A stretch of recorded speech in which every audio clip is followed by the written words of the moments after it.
Space-nya doang yang memang terbatas banget. Bagian belakangnya tuh lebih hilang lagi sebenarnya identitas Mini Countryman S. Ini spesial karena dia nggak ada mesinnya, diganti sama listrik. Nah, kita bakal bahas Mini Countryman EV. Jadi salah satu mobil mini yang nggak cuma paling funky, tapi juga paling kenceng. Nah, tonton terus videonya untuk tahu seperti apa.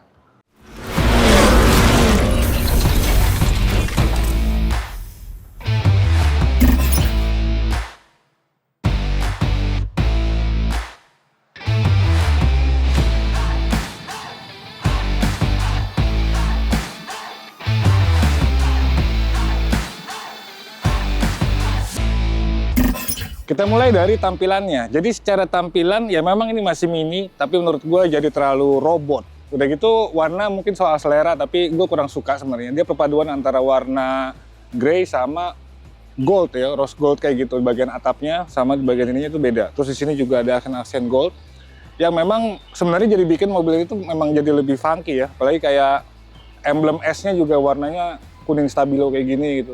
Dan karena dia memang di setting sebagai crossover, jadi kekernya dan nuansa robotnya gitu dapat banget.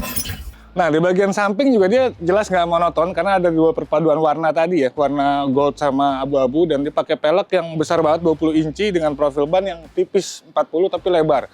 Nah, untungnya peleknya tuh nggak ngikutin kayak tren-tren mobil listrik.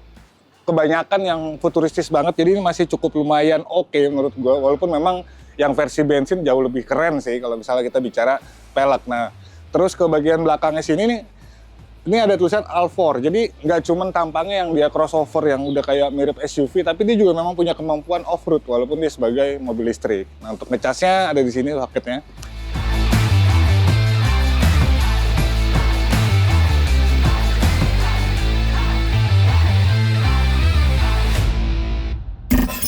Bagian belakangnya tuh lebih hilang lagi sebenarnya identitas Mini kalau misalnya dia nggak ada emblem ini dan juga tulisan Countryman S ini. Tapi ya menurut gue ini masih tetap masuk sama bagian depannya gitu ya, tetap bernuansa robot. Terus lampu khas yang ada bendera Inggrisnya juga di sini kita nggak menemukan, jadi ini udah beneran futuristis banget walaupun dibikin lebih berotot.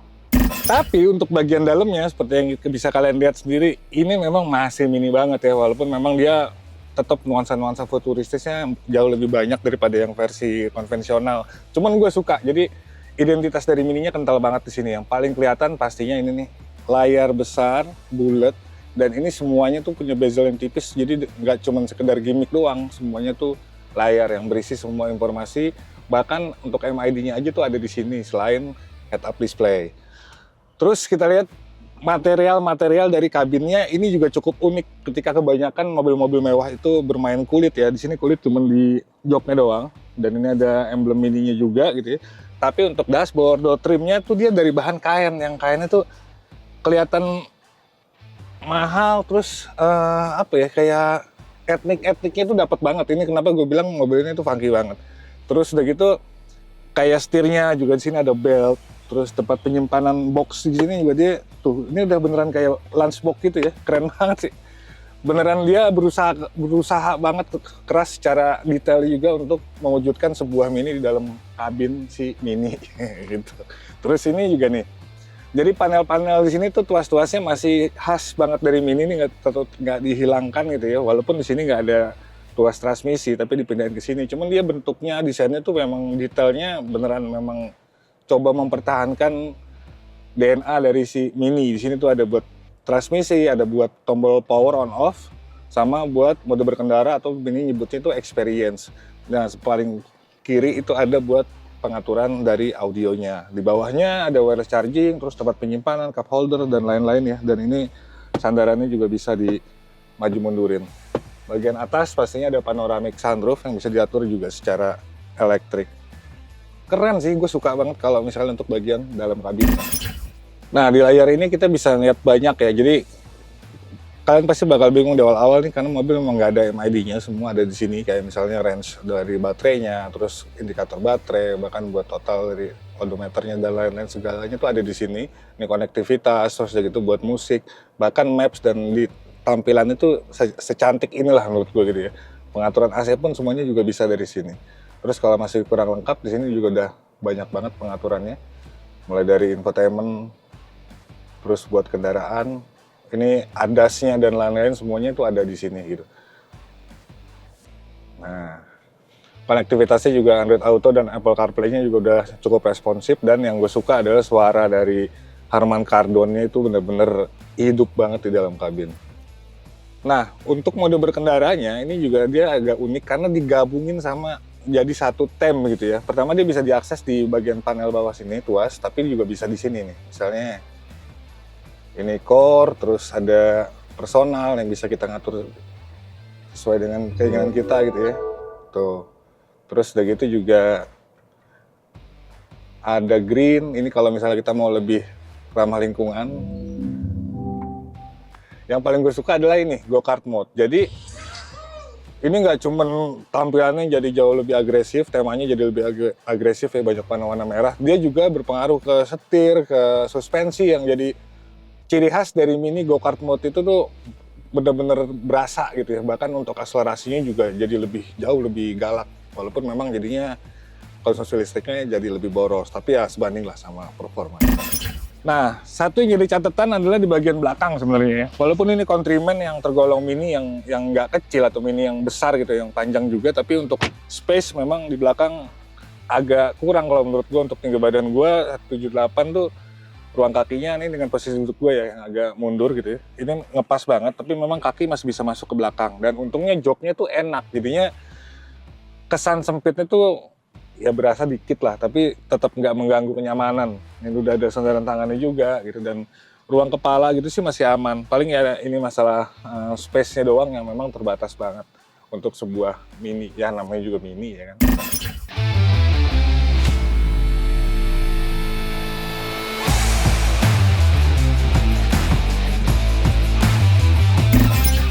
Bicara impresi berkendaranya, kalau mini mah udah pasti superior lah. Dia punya handling yang enak banget, khas go-kart. Nah, sebagai catatan untuk yang ini, dia ada mode go-kart mode itu yang bikin memang dari akselerasi sampai ke suspensi dan bantingannya tuh beneran fun to drive banget gitu. Tapi kalau misalnya kita mau yang pakai mode biasa atau mode normal, itu juga sebenarnya tetap enak. Bahkan menurut gue jadi lebih nyaman gitu, karena bantingannya tuh empuk.